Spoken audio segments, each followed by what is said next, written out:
Ini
ang pinili ay 2025, ang special coverage ng Digicast Negros.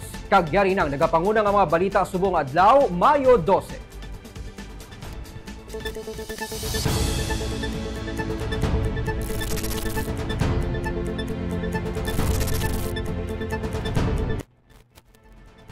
Duhang patay kag tatlo naman ang nasamaran sa nagluntad nga shooting incident sa barangay Mambulak sa Silay City, mga alas 7 kaina sang aga. Isa sa mga suspect naging kilala sang PNP, ang punong barangay sang Barangay Lantad. Yaring report ni Barbara Mijares. Sa atubang sang balay nga ginsiling sang PNP nagaserbe nga headquarters ng Team Asenso Silay sa Dalan McKinley, sakop sang barangay Mambulak, nagluntad ang shooting incident mga alas 7 kaina sang aga. Sa inisyal nga report sang PNP nagatindog kag ang iban sa siyam ka mga ginpang tiro nagapangape sa gwa sang ginasiling headquarters sang ginalegar ginpangluthang sila ni Kapitan Arnie Benedicto sang Barangay Lantad. Ginsiling ni Lieutenant Colonel Mark Daroca, ang hepe sang Silay City PNP, nga positibo nga ginkilala sang isa sa mga nitiruhan, si Benedicto. Sakay ini sa van kag kinasiling nga nagpaniro. May duha ka iban pa nga suspect gikan sa balay sunod sa PNP nga nagpaniro man. Tatlo sa karon ang ginalantaw sang PNP suspect. Tubong under investigation pa siya, but we believe based sa personal witness natin kakina, may duwa pa sa sulod. May duwa pa gid. So that's 3 in all, sir? Duha ang dead on arrival nga ginkilala sa Albert Salibot kag Ronnie Piedad. 7 naman ang nasamaran kag gindala na sa ospital sa Bacolod para mabulong. Ini sila amo sa Ruel Espinosa, Rick Ortiliano, Wilfredo Cuello, Jason Villeza, Joey Pomares, Glenn Gutierrez kag Jean Ray Gitchi. May mga na-recover nga shell kag slug sa lugar kag suno sa pulis. Sa initial nga report, ini ang gikan sa 45 caliber pistol. Ginsiling ni Mayor Judith Gallego nga iya mga volunteers ang mga ginpaniro. Nagbantay sila sa lugar bangod sa ginaalegar vote buying. Iya ginakondenar ang natabo. Ginakasubo ko gid ang natabo diri subong sa aton diri sa Syudad sa Silay. Kag ginakondenar ko gid ang kaymuano sang mga nagpaniro sini sa mga volunteers no. So, ang ilaya nga dira nga ginpaniro ginilaya ang mga kung sinong madaog dira ato niya respetuhon. Amo na nga ko niya nga ginapangabay no sa tanan nga mga nga sila non no. Hindi gid magpadala-dala no sa kainit sa inyo ulo. Kung nara man kamo sa tiyak nga grupo, hindi kamo magpadala-dala no. Pag ang subong man ang sa akon nga mga supporters. No, dapat maging kalma kita. No, kay ang eleksyon isali ni kaagi. No, pamisaro nato niya ang aton pangabuhi. No, pangabuhi ninyo isa kag isa. Kag ang arto bangon naton no sa hustisya. Kay kung maginimo kita nga hindi insakto, siyempre may sarabton kita. Sini nga hapon, nagsurrender na si Benedicto sa Negros Occidental Provincial Police Office. Ginsiling ni Attorney Jose Edward Chicoy Davila, Legal Counsel sang Team Asenso Silay, nga ginhimutig ni Benedicto nga siya ang gunman nga nagpaniro sa mga biktima. willing man siya nga magpaidalom sa paraffin test.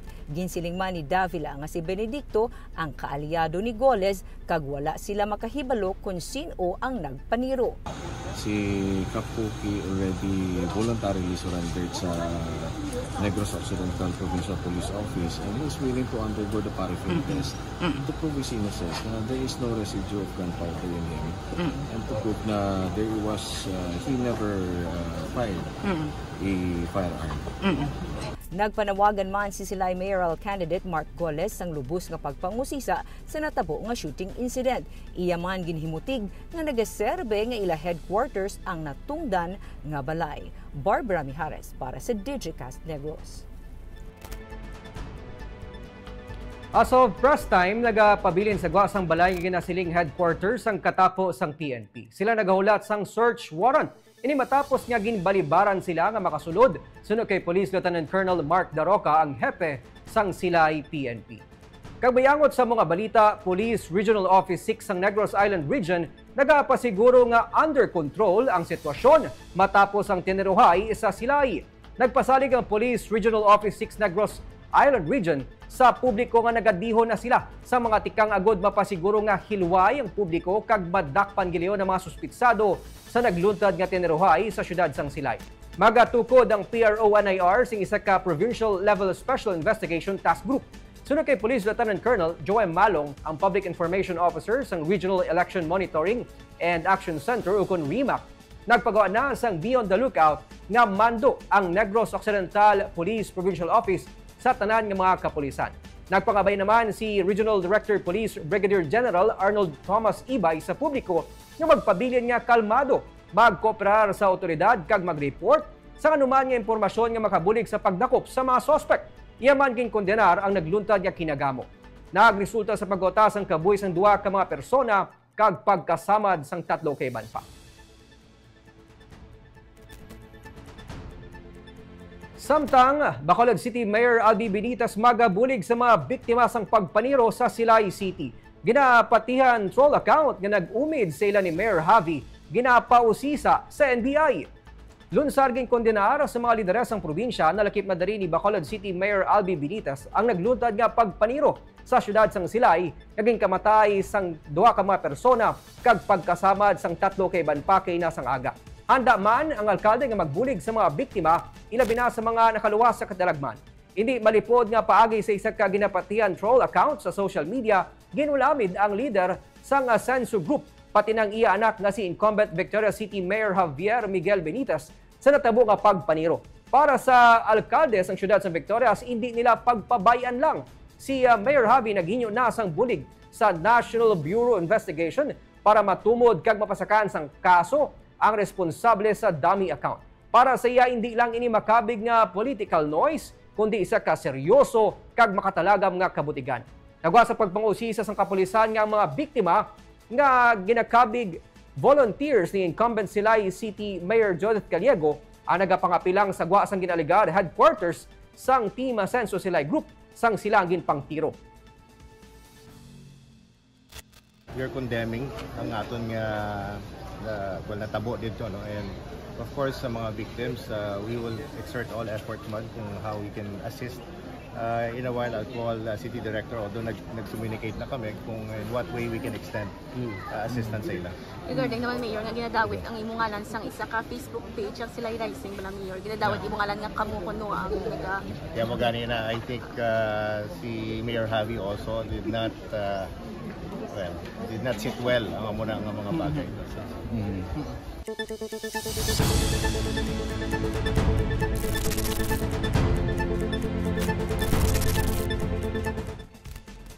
Pila sa mga nagatiner sa evacuation center sa palibot sang Bulkan Kanlaon ang nagbalik na sa ilang mga lugar para magboto. Temporaryo nga nagbinalik na sila mga lugar ang iban sa mga internally displaced persons ukon mga nagatiner sa evacuation centers para magboto kaina. Si Barbara Montesino wala makaupod sa truck na naghakot sa mga taga-barangay Masulog, kalas 4 pa lang sang kaagahon nanugat na ang truck. Mansig-mansig na lang sila sa iya kiingod sa pagpadulong sa Masulog Elementary School para magboto. nagupod sila sa news team para hindi na magastuan pa sa prete. Ginistorya niya nga ining pinakauna nga tion nga naabtan sila sa 5 ka bulan sa evacuation center kag naabtan pa sang piniliay sa evacuation. Mabudlay man ang sitwasyon pero nagasunod sila sa mandato sang gobyerno. Sa Masulog Elementary School sa Canlaon City, kaupod nila ang iban pa nga mga IDP sang Canlaon sa pagboto. Gikan sa eskwelahan, makita pang athag nga view sang bulkan.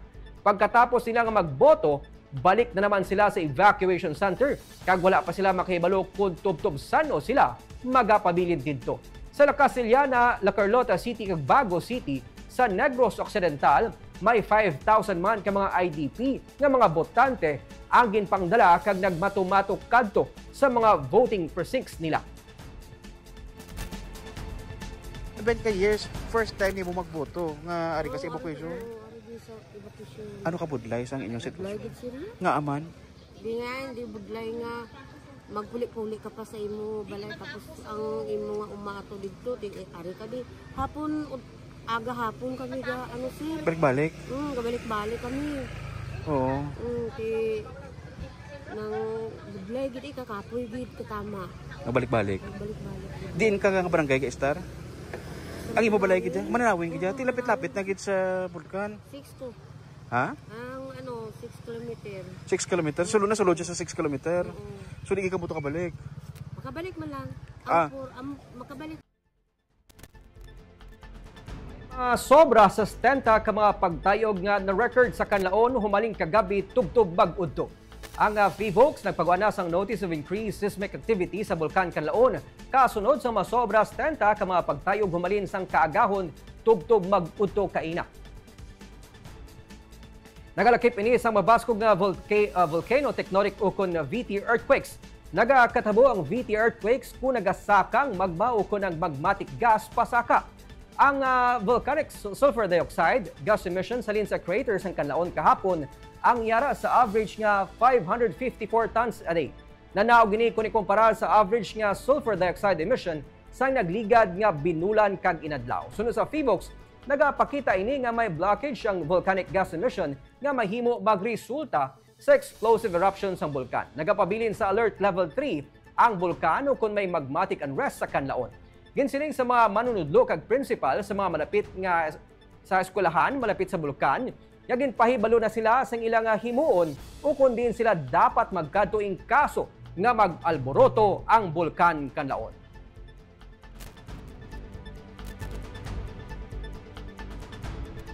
Reklamo batok sa lalaki nga nakuhaan sa mga sample ballots kag kwarta sa checkpoint ang gindismiss. Gindismiss ang prosecutor's office ang reklamo batok sa kay Romnick Adalim matapos makuhaan sang sample ballots kag kwarta sa checkpoint sa Burgos Street sa Barangay Lutaw sa Bacong Negros Oriental sang Sabado. Gindismiss ang reklamo bungod ang ebidensya ang wala nakuha in plain view sa checkpoint kag nakuha ini sa envelope sa sulod sang yubak sa motorsiklo. Ining ginsiling ni Assistant Election Regional Director Josil Macute sang Comelec Negros Island Region. Patag niya ang checkpoint inspection sang pulis ukon military ang limitado lang sa plain view doctrine ukon ang makita lang sa mga mata kag hindi na dapat pa nga may pagabuksan nga mga pagkabutang. Sa ginpangitaan ang suspect sang lisensya, ginbuksan niya ang yubak sa nga motorsiklo kag didto nakita sang pulis ang mga envelope nga may unod nga mga kwarta kag sample ballots. Nakuha siyang 48 ka mga long white envelopes kag 39 diri may unod nga tig 900 pesos nga nagabalor tanan sang 35,100 pesos. Gindakop si Adalim bangod ginaligar ang nakuha nga sample ballots kag kwarta ang gamiton kun tani sa vote buying.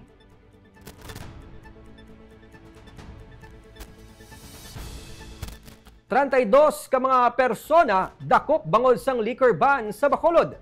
Nadakpa ng 32 tanan ka mga persona bangod sa paglapas ng Commission on Elections Resolution 11057 ukon ng liquor ban sa syudad sa Bacolod. Nalakip sa mga liquor ban violators na gindala sa estasyon sang kapulisan. Base sa records ng otoridad, ang nag-edad 17 tubtob 69 anyos.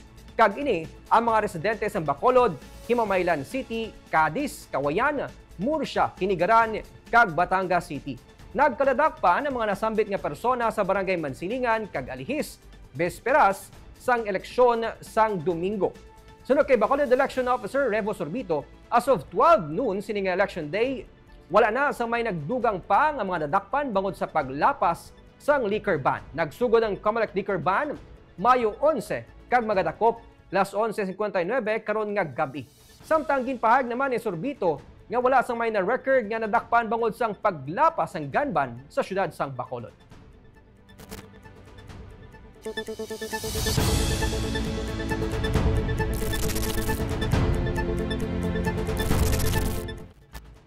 Apat ka mga persona nalakip na rin mag-amay ang nadakpan sa pagsupak sang Comelec gun ban sa pila ka mga lugar sa Negros Occidental.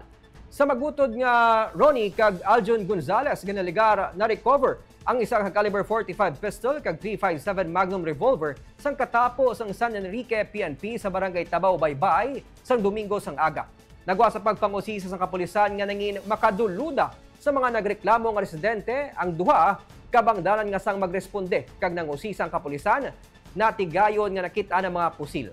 Na-detain karon ang duha nga pasakan sang kaso angot sa pagsupak sang Comelec gun ban. Samtang sa magamay naman nga Ricardo kag Marvin Pedroso na-recover ang mga pusil kag bala kag mga explosives sang ginserbe sa Victoria City PNP upod sa 65th Special Action Company, 6th Special Action Battalion ang search warrant sa Ilabalay sa Barangay 11 sa siyudad sang Victoria sang Sabado. Kabahin sa mga nakumpiskar ang isa ka caliber 45 pistol, magazine kag mga bala, caliber 22 revolver, caliber 38 revolver kag isa ka improvised shotgun, MK26 hand grenade kag explosive cartridge sang M203. Magapangatubang sila sang kaso angot sa pagsupak sang Comelec gun ban.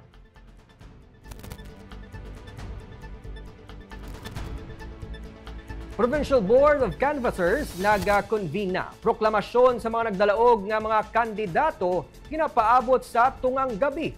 Nag-convene ang Provincial Board of Canvassers